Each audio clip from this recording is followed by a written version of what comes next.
আলাইহিস সালাম বললেন, তাহলে আযাবের অপেক্ষা কর।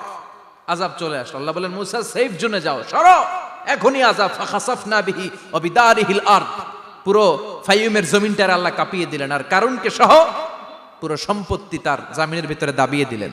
হাঁটু পর্যন্ত কারুন দেবে যায়, ভাবছে উঠে যাবে। কোমর পর্যন্ত দেবে যায়, ভাবছে উঠে যাবে।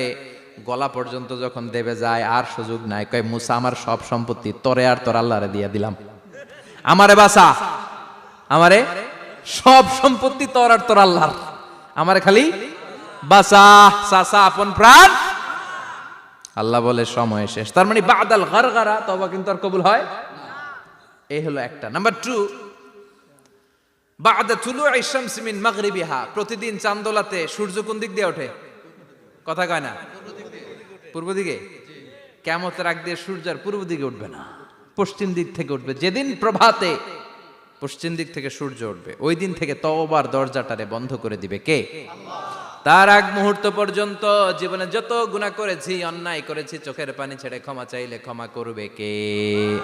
শয়তান আল্লাহরে চ্যালেঞ্জ দিছে, আল্লাহ তুমি আমারে জাহান্নামে পাঠাবা, আমিও তোমার বান্দা করে লয়ে একসাথে জামাতে ঢুকমু, একা ঢুকবো না, একা যাব না, তোমার বান্দাদেরকে সবগুলারে জাহান্নামী বানায়া তারপরে ঢুকমু।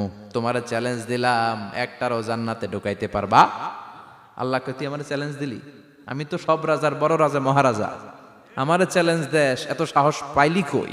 তুই আজীবন ওয়াসওয়াসা দিয়ে পাপ কাজ করাবি, একদিন তাফসীর মাহফিলে এসে আমার বান্দা ক্ষমা চাবে, আমি মাফ করে দেবো, তুই কি করবি? আজীবন অন্যায় করবে, আজীবন পাপ করবে, জুলুম করবে, একদিন চোখের পানি ছেড়ে আমার কাছে কান্নার মতো কান্না করলে আমি সব গুনাহ মাফ করে দেব। এজন্য আল্লাহ বললেন, ইয়া আইয়ুহাল্লাযীনা আমানু তুবু ইলাল্লাহি তাওবাতান নাসুহা, ভুল করেছো, তওবা করো, মাফ করবে কে? সাইয়েদনা আদম আলাইহিস সালাম ভুল করলেন, দুনিয়ায় এসে শত শত বছর কাঁদলেন, কিন্তু ক্ষমা হয় না। আল্লাহরে বললেন, আল্লাহ কি করলে ক্ষমা পাবো বলো? ফাতালাক্কা আদামু মির রাব্বিহি কালিমাতিন ফাতাবা আলাইহি, আল্লাহ বললেন, ও আদম, তোমারে কিছু কালেমা শিখায় দেই, এই কালেমাগুলো দিয়ে আমার কাছে দোয়া করো, ক্ষমা করে দেব। আল্লাহ শিখায় দিলেন, ও আদম, 2 হাত তুলে চোখের পানি ছেড়ে আমার কাছে পড়ো, রব্বানা, পড়েন, রব্বানা যালামনা আনফুসানা ওয়া ইল্লাম তাগফির লানা ওয়া তারহামনা লানাকুনান্না মিনাল খাসিরিন। এটা শিখাই দিছিল আল্লাহ। আল্লাহ, আমি জুলুম করেছি, অন্যায় করেছি, ভুল করেছি, পাপ করেছি, তুমি যদি ক্ষমা না করো, ক্ষমা করার কেউ নাই, ঠিক কি না? আমরাও পাপ করলে এই দোয়াটা পড়ার দরকার আছে না নাই? 5টা শর্ত সাপেক্ষে আমাদের তওবা কবুল করবে কে? তওবা কবুল হওয়ার কিছু শর্ত আছে, 5টা। কয়টা? চিৎকার মেরে বলতে হবে, তওবা কবুল হওয়ার শর্ত কয়টা? 1 নম্বরে হচ্ছে আল ইকরা, acknowledgement. You have to give the acknowledgement that you are the greatest sinner on earth. আপনাকে ঘোষণা দিতে হবে যে আপনি এই পৃথিবীর সবচেয়ে বড় পাপী। 1 নম্বর শর্ত, আপনি বলেন যে আল্লাহ, আমার চেয়ে বড় পাপী নাই, আকাশের নিচে জমিনের উপরে আমি সবচেয়ে বড় পাপী, এমন কোন পাপ নাই যেটা আমি করি নাই, ঠিক কি না? 1 নম্বরে পাপের ঘোষণা দেন। 2 নম্বরে আন-নাদাম, নাদাম মানে repentance, you have to be repentant for what you have done. আপনাকে অনুতপ্ত হতে হবে, চোখের পানি ছাড়তে হবে, আল্লাহ আমি লজ্জিত, আল্লাহ আমি নাদান, আমি পিশাচ, আমারে মাফ করে দাও। তার মানে স্বীকার গেলেন কি অন্যায় করেছেন। 2 নম্বরে আপনি অনুতপ্ত হলেন। 3 নম্বরে স্টপ, যেই পাপ করতেছিলেন ওইটা থামান, stop what you have done, যেটা করতেছিলেন আগে থামান। আপনি সুদ খাইছেন, অনুশোচনা আসলো, মাফও চাইতেছেন, আবার সুদও খাইতেছেন, হবে? আপনি ঘুষ খেয়েছেন, তওবা শুরু করলেন, আবার ঘুষও খেয়ে যাচ্ছেন, হবে? থামেন, স্টপ। 3টা গেল। 4 number, to hate what you have done, ঘৃণা করতে হবে, যেই পাপটা করেছেন মন থেকে ওই পাপটাকে ঘৃণা করতে হবে। 5 নাম্বার শর্ত হচ্ছে to determine that you never repeat this sin again in your life. আল্লাহরে ওয়াদা দেন, কমিটমেন্ট দেন যে আল্লাহ, আমার জীবনে পারতপক্ষে এই পাপ জীবনেও করব না। চিৎকার করে বলেন, ঠিক কিনা? তার মানে আপনি স্বীকার যান, তারপরে আপনি অনুতপ্ত হবেন, যে পাপ করেছেন থামিয়ে দিবেন, পাপটারে মন থেকে ঘৃণা করবেন, আর আল্লাহরে ওয়াদা দিবেন, আল্লাহ আর করব না। এই 5টা শর্তের আলোকে তওবা করলে জীবনের সব গুনাহ মাফ করে দিবে কে? এজন্য আল্লাহ বললেন ইয়া আইয়ুহাল্লাযীনা আমানু তুবু ইলাল্লাহি তাওবাতান নাসুহা, তওবার মতো তওবা করো, সব গুনাহ মাফ করতে পারে কে? তওবা করবেন তো? রাজি আছেন? কবে করবেন? এই মুহূর্তে তওবা করলাম, এই মুহূর্তে আল্লাহর কাছে ক্ষমা চাই, আল্লাহ জীবনের সব গুনাহ মাফ করে দাও। আমাদের দেশে তওবা করার জন্য হুজুর লাগে, কথা কন, পীর সাহেব হুজুর, বড় হুজুর, ছোট হুজুর, হাফেজ সাহেব লাগে না? হাফেজ সাহেব, ইমাম সাহেব, এদের ছাড়া নাকি তওবা হয় না। না, এটা ভুয়া কথা।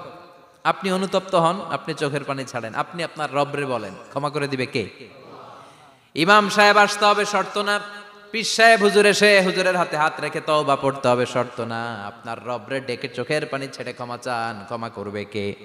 আর প্রতিদিন শতবার পড়তে থাকবেন আস্তাগফিরুল্লাহ। আওয়াজ করে সবাই পড়েন আস্তাগফিরুল্লাহ, আর জোরে পড়েন আস্তাগফিরুল্লাহ। বিশ্বনবী বলেন মান লাজিমাল ইস্তিগফার জাআলাল্লাহু লাহু মিন কুল্লি দিকিন মাখরাজা, সব সময় ইস্তিগফারের সাথে যে লেগে থাকবে রব্বুল আলামিন তারে 5টা জিনিস দিবে। কয়টা? কথা কন, আরো জোরে সবাই বলেন কয়টা? নাম্বার 1, জাআলাল্লাহু লাহু মিন কুল্লি দিকিন মাখরাজা, বিপদে পড়লে বিপদ থেকে উদ্ধার করবে কে? আমাদের তো কোনো বিপদ নাই না? আছে? কত বিপদ, হ্যাঁ? রাস্তাঘাটে দুর্ঘটনা হতে পারে, যে কোনো সময় ভূমিকম্পে পড়তে পারি, বজ্রপাত পড়তে পারে না, ঠেড়া পয়রা মানুষ নাই, আছে না নাই? এই বিপদ আপদ থেকে আপনারা রক্ষা করবে কে? যদি আপনি ইস্তেগফারের সাথে আঠার মতো লেগে থাকেন। কিসের সাথে? কথা বলেন। ইস্তেগফারের সাথে লেগে থাকতে পারলে 1 নাম্বার হচ্ছে বিপদে পড়লে আপনারে মুক্ত করে দিবে কে?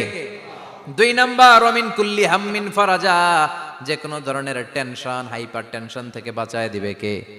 আমাদের তো টেনশন মেনশন নাই না? আছে? লাইফ নিয়ে টেনশন, বাঁচার টেনশন, মরার টেনশন, ক্যারিয়ারের টেনশন, রাস্তাঘাটে যানজট এটার টেনশন, পুলিশের দৌড়ানি, র্যাবের দৌড়ানি, বাড়ির ভাড়া, গ্যাস বিল, বিদ্যুৎ বিল, ছেলে মেয়েদের লেখাপড়া, কত টেনশন।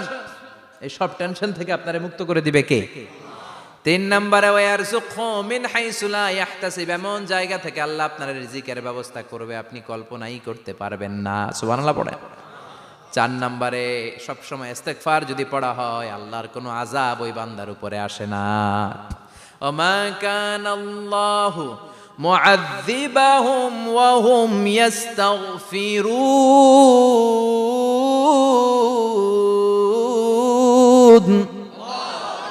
যতক্ষণ আমার বান্দা আমার কাছে ইস্তেগফার পড়তে থাকে আমার কোনো আযাব বান্দারে পাবে না। যতক্ষণ ইস্তেগফার পড়বেন আল্লাহর কোনো আযাব আপনার উপর আসবে না। 4টা গেল। 5 নাম্বার, বারবার ইস্তেগফার পড়লে রফিক ভাই আল্লাহ আপনারে মুস্তাজাবুদ দাওয়া বানিয়ে দিবে। দোয়া করা মাত্র কবুল করে নিবে কে? মুস্তাজাবুদ দাওয়া বুঝেন তো?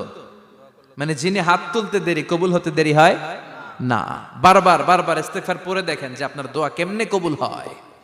এই 5টা জিনিস পাবেন সবসময় যদি ইস্তেগফারের সাথে লেগে থাকেন। রাজি আছেন তো? এজন্য বিশ্বনবী সব সময় নামাজে সালাম ফেরানোর পরে পড়তেন আস্তাগফিরুল্লাহ। কি পড়তেন? 3 বার পড়তেন আস্তাগফিরুল্লাহ, আস্তাগফিরুল্লাহ, আস্তাগফিরুল্লাহ। পড়তে রাজি আছেন? ইস্তেগফারের অনেকগুলো আলফাজ আছে, সবচেয়ে ছোট ইস্তেগফার হচ্ছে এটা, আস্তাগফিরুল্লাহ, আস্তাগফিরুল্লাহ। আরো আছে আস্তাগফিরুল্লাহ আল্লাযী লা ইলাহা ইল্লা হুয়াল হাইয়ুল কাইয়্যুম ওয়া আতুবু ইলাইহি। বিশ্বনবী বলেন এই ইস্তেগফারটা যদি কেউ পড়ে, আত-তাওয়াল্লি মিন ইয়াউমিজ জাহাফ, যুদ্ধের ময়দান থেকে পালিয়ে আসা কবিরা গুনাহ। কি গুনাহ? কাফেরদের সাথে যুদ্ধ, আমি তাগড়া যুবক, তলোয়ার নিয়ে নেমেছি, আমার দেহের 1 ফোঁটা রক্ত থাকা পর্যন্ত আমি যুদ্ধ চালিয়ে যাব, আমি ফিরে আসতে পারবো না, আইনটা কার? ফিরে আসলে কবিরা গুনাহ। বিশ্বনবী বলেন যুদ্ধের ময়দান থেকে ফিরে এসেছে এরকম কবিরা গুনাহ অবলম্বনকারীও যদি আস্তাগফিরুল্লাহ আল্লাযী লা ইলাহা ইল্লা হুয়াল হাইয়ুল কাইয়্যুম ওয়া আতুবু ইলাইহি পড়ে, ওই কবিরা গুনাহকারীকেও ক্ষমা করে দিবে কে? পড়তে রাজি আছেন তো? আবার সাইয়েদনা আবু বকর বললেন ইয়া রাসূলুল্লাহ আল্লিমনি দুআআন আদউ বিহি ফি সালাতি, এমন দোয়া আপনি আমারে শিক্ষা দেন যে এই দোয়াটা আমি নামাজে পড়তে পারি। বিশ্বনবী বললেন পড়ো আল্লাহুম্মা ইন্নী যালামতু নাফসি যুলমান কাসীরান ওয়া লা ইয়াগফিরুয যুনুবা ইল্লা আনতা ফাগফিরলি মাগফিরাতাম মিন ইনদিক ইন্নাকা আনতাল গফুরুর রহিম। সুবহানাল্লাহ পড়েন। এটাও ইস্তেগফার। আমরা এটার বলে দোয়া মাসুরা, সালাম ফেরানোর আগে পড়ি না? যেখানেই ক্ষমা চাওয়ার কথা আছে ওইটারই কি বলে? ইস্তিগফার। আল্লাহুম্মা ইন্নী যালামতু নাফসি, আল্লাহ জুলুম করেছি, জুলমান কাসীরা, অনেক জুলুম। ওয়ালা ইয়াগফিরুয যুনুবা ইল্লা আনতা, তুমি ছাড়া এই গুনাহ ক্ষমা করার তো কেউ নাই। ফাগফিরলি মাগফিরাতাম মিন ইনদিক, তোমার দয়ায় আমারে ক্ষমা করে দাও। ইন্নাকা আনতাল গফুরুর রহিম, তুমি হলা ক্ষমাশীল। ঠিক কি না? এটাও ইস্তিগফার, এটাও পড়বেন। আর এই সব ইস্তিগফারের শ্রেষ্ঠ ইস্তিগফারের নাম সাইয়্যিদুল ইস্তিগফার। যত ইস্তিগফার হতে পারে এর মধ্যে সবচেয়ে শ্রেষ্ঠতম ইস্তিগফার নাম কি? কথা কন। বুখারীর বর্ণনা, শাদ্দাদ ইবনে আউস রাদিয়াল্লাহু তাআলা আনহু বর্ণনা করেন, এই সাইয়্যিদুল ইস্তিগফার দিনের বেলা যে পড়বে ওই দিনে মারা গেলে সে জান্নাতি। এই সাইয়্যিদুল ইস্তিগফার রাতের বেলা যে পড়বে ওই রাতে যদি ইন্তেকাল হয় ওই লোকটা জান্নাতি। মুখস্থ আছে না? কার কার মুখস্থ হাত তুলেন। মাশাআল্লাহ, তাবারাকাল্লাহ, মাশাআল্লাহ, মাশাআল্লাহ। আর যাদের নাই তাদের হোমওয়ার্ক, তাদের আল্লাহুম্মা আনতা রাব্বি লা ইলাহা ইল্লা আনতা খালাকতানি ওয়া আনা আবদুক ওয়া আনা আলা আহদিকা ওয়া ওয়া'দিকা মাস্তাতা'তু আউযু বিকা মিন শাররি মা সানা'তু আবুউ লাকা বিনি'মাতিকা আলাইয়া ওয়া আবুউ লাকা বিযামবি ফাগফিরলি ফাইন্নাহু লা ইয়াগফিরুয যুনুবা ইল্লা আনতা। সুবহানাল্লাহ পড়েন। আজকে রাতে পড়ছেন, মারা গেলে জান্নাতি। চিল্লায় পড়েন না আল্লাহু আকবার। এজন্য বিশ্বনবী বলেন, আমার আগের গুনাহও মাফ, পরের গুনাহও মাফ, তারপরেও প্রতিদিন আমি 70 বার তওবা ইস্তিগফার পড়ি। আজকে থেকে পড়তে রাজি আছেন তো? বেশি বেশি ইস্তিগফার পড়া যাবে না? একটু প্রাণ খুলে দিল খুলে আওয়াজ করে পড়েন তো আস্তাগফিরুল্লাহ। আর জোরে পড়েন আস্তাগফিরুল্লাহ। আবার সবাই পড়েন আস্তাগফিরুল্লাহ। সব সময় তওবা ইস্তিগফার যারা পড়ে তাদেরকে পছন্দ করে কে? সব সময় জিকির করে করে জিহ্বাটারে যারা ভিজিয়ে রাখে তাদেরকেও পছন্দ করে কে? আল্লাহ বলেন, ওয়াজকুর রাব্বাকা ফি নাফসিকা তাদাররুআন ওয়া খীফাতান ওয়া দুনাল জাহরি মিনাল কওলি বিল গুদুওয়ি ওয়াল আসাল ওয়া লা তাকুম মিনাল গাফিলিন। সুবহানাল্লাহ পড়েন। আল্লাহ বলেন, ওয়াজকুর রাব্বাকা ফি নাফসিক, আল্লাহরে মনে মনে ডাকো। তাদাররুআন ওয়া খীফা, আল্লাহর জিকির করতে আল্লাহ বলেছেন ফি নাফসিক।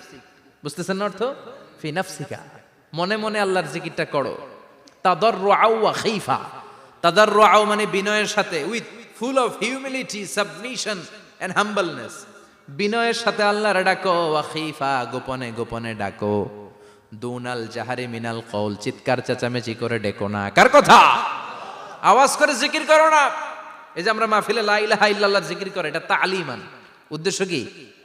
তালিমের জন্য আওয়াজ করে জিকির জায়েজ আছে, কিন্তু ব্যক্তিগত জিকিরের যে ইবাদতটা এটা আস্তে আস্তে হইতে হবে, এটা ভদ্রভাবে হতে হবে, চিল্লাচিল্লি করে নয়। আবার তালিমের জিকির ওইটাও ভদ্রভাবে। ইন্নাল্লাহা জামিল ইউহিব্বুল জামাল, আমার আল্লাহ সুন্দর, আমার আল্লাহর জিকিরের মধ্যেও সৌন্দর্য আছে না নাই? কিন্তু এদেশে জিকিরের ভেতরে লাফালাফি আছে না নাই? বেশি না কম? কি বসেন বসেন, হ্যাঁ বসে যান তো, অনেক ধরনের আছে জিকির। হ্যাঁ বসেন বসেন, বসে যান। হ্যাঁ হাইবার আলী, এটা কি আবার জালালি? তো এই যে ইন্নাল্লাহা জামিল ইউহিব্বুল জামাল, আমার আল্লাহ সুন্দর, আমার আল্লাহর জিকিরের মধ্যেও সৌন্দর্য আছে না নাই? তালিমের উদ্দেশ্যে সবাই মিলে জিকির করা যায়, কিন্তু চিল্লাফাল্লা করা যাবে না, লাফালাফি করা যাবে না, মাথা ডানে বায়ে ঝোলানো যাবে না, ঠিক কি না? কিন্তু লাফালাফির জিকির আছে না নাই?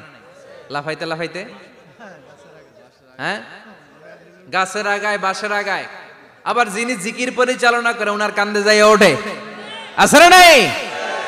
বিশ্বনবী সাহাবাদের নিয়ে জিকির করছেন, সাহাবারা লাফাতে লাফাতে খেজুর গাছের আগায়। হাদিসে আছে না এটা? বিশ্বনবী সাহাবাদেরকে নিয়ে জিকির করছেন, লাফাতে লাফাতে আবু বকর বিশ্বনবীর কান্দের উপরে। আছে হাদিসে আছে? এটা জিকির নয়। কি সুন্দর দেখেন, ইসলাম বোঝা কত সহজ। ওয়াজকুর রাব্বাকা ফি নাফসিকা তাদাররুআন ওয়া খীফা, গোপনে জিকির করো, ভদ্রতার সাথে বিনয়ের সাথে জিকির করো। ওয়ালা তাকুম মিনাল গাফিলিন, দুনাল জাহারি মিনাল কওল, চিৎকার চেঁচামেচি করে জিকির করো না। যারা চিকফাল দিয়ে হই হই হই হই করে, আছে না? হই হই হই হই হই হইয়ের ভিতরে আল্লাহর নাম আছে। হ্যাঁ এই যে হুই হাই হুই হাই, এই স্টাইলের যে জিকির, এটার ভিতরে আমার আল্লাহর নাম আছে? আল্লাহর নাম যদি না থাকে ওইটা জিকির হবে? কথা বলেন। বিষ্ণু বললেন, খবরদার, চিৎকার চেঁচামেচি করে লাফালাফি করে যারা জিকির করে এরা মনে করে আল্লাহ কানে শোনে না। কথা বলেন। আপনি গোপনেও আল্লাহর ডাকলে আপনার ডাকে সাড়া দিবে কে? এজন্য রাব্বুল আলামিন বলেন, ফাযকুরুনি আযকুরকুম ওয়াশকুরুলি ওয়ালা তাকফুরুন। বান্দা আমার জিকির তোমরা করো, আমিও তোমাদের জিকির করব, ঠিক কি না? আমরা যদি আল্লাহর জিকির করি আমাদেরও জিকির করে কে? সুবহানাল্লাহ কইবেন না? আমরা আল্লাহর জিকির করে, আল্লাহ নাকি আমাদের জিকির করে, জানো তো না কথা এটা। আবার হাদিসে কুদসিতে আল্লাহ বললেন, ফাইন যাকারানি ফি নাফসি যাকারতুহু ফি নাফসি। আমার বান্দা যদি একা একা আমার জিকির করে, আমি আমার বান্দার একা একা স্মরণ করি। ওয়া ইন যাকারানি ফি মালাইন যাকারতুহু ফি মালাইন খায়রিম মিনহু। এরকম মহা সম্মেলন করে যদি কেউ আমি আল্লাহর জিকির করে, আমি এর চেয়েও বড় মহা সম্মেলন ফেরেশতাদেরকে নিয়ে করে আমার বান্দারে স্মরণ করি। ওয়া ইন তাকাররাবা ইলাইয়া শিবরান তাকাররাবতু ইলাইহি যিরাআন। আমার বান্দা যদি আমার দিকে এক বিঘত আসতে চায়, আমি আমার বান্দার দিকে এক হাত এগিয়ে যাই। আমার বান্দা যদি আমার দিকে এক হাত আসতে চায়, আমি আমার বান্দার দিকে দুই হাত যাই। ওয়া ইন আতানি ইয়ামশি আতাইতুহু হারওয়ালা। আমার বান্দা যদি আমার দিকে হেঁটে হেঁটে আসতে চায়, আমি আমার বান্দার দিকে দৌড়ে দৌড়ে যাই। সুবহানাল্লাহ পড়েন। এজন্য বিশ্বনবী বলেন, লা ইয়াজালু লিসানুকা রাতবাম মিন যিকরিল্লাহ। আল্লাহর জিকির দিয়ে জিহ্বাটারে ভিজিয়ে রাখবা। কার কথা? চিল্লায় বলেন, কার কথা? সবসময় আল্লাহর জিকির করতে রাজি আছেন তো? সবচেয়ে শ্রেষ্ঠ জিকির বিশ্বনবী বললেন, আফদালু যিকরি লা ইলাহা লা ইলাহা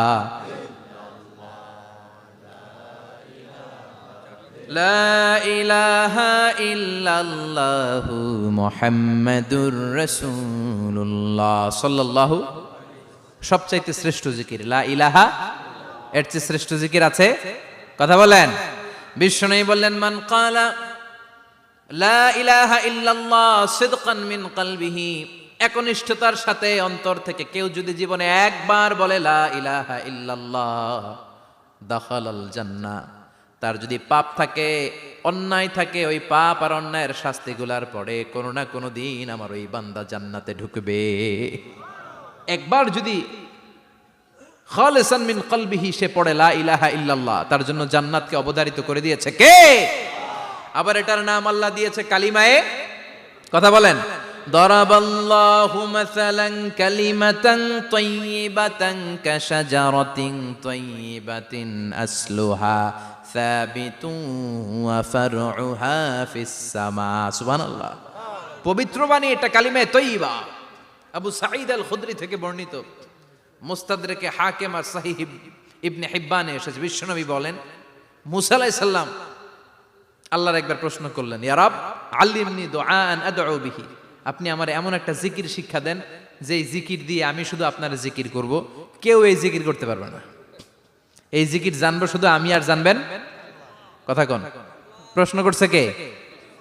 হ্যাঁ, কাকে করেছে? আল্লাহ এমন একটা জিকির শিখান যেই জিকির কেউ জানে না, আমি জানবো, আর ওই জিকির দিয়ে প্রাণ ভরে আপনারে ডাকবো। আল্লাহ বললেন, মুসা পড়ো লা ইলাহা লা ইলাহা ইল্লাল্লাহু মুহাম্মাদুর রাসূলুল্লাহ। মুসা আলাইহিস সালাম বললেন, আল্লাহ চাইলাম কি, কইলেন কি? লা ইলাহা তো জাতীয় জিকির, এটা তো আন্তর্জাতিক জিকির, এটা জানে না এমন কেউ নাই। এমনকি হিন্দু ভাইরাও জানে। কথা কন। আল্লাহ আমি তো চাইছিলাম এক্সক্লুসিভ, আমার জন্য স্পেশাল। এর চেয়ে সুন্দর আর কেউ জানবে না। এত সুন্দর একটা জিকির আপনি দিবেন, এটা আমি ডাকবো আপনারে আর আপনি শুনবেন। আল্লাহ বললেন, মুসা এর চেয়ে দামি আমার কাছে নাই।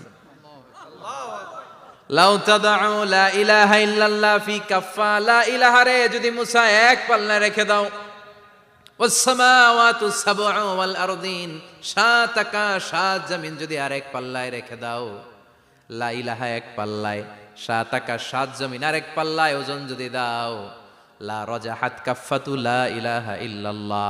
মুসা দেখবা মুহূর্তের মধ্যে লা ইলাহা ইল্লাল্লাহর পাল্লা ভারী হয়ে গেছে। সাত আকাশ সাত জমিন এক পাল্লায়, শুধু লা ইলাহা ইল্লাল্লাহ আর এক পাল্লায়, মুহূর্তে লা ইলাহার পাল্লাটারে ভারী করে দিবে কে? এটা বিপ্লবী বাণী। আমরা এটার ভিক্ষার মধ্যে লাগাইছি। এখন ভিক্ষা করার সময় লা ইলাহা আছে না নাই? একটা টাকা দিয়া যান, আমি গরিব ইনসান।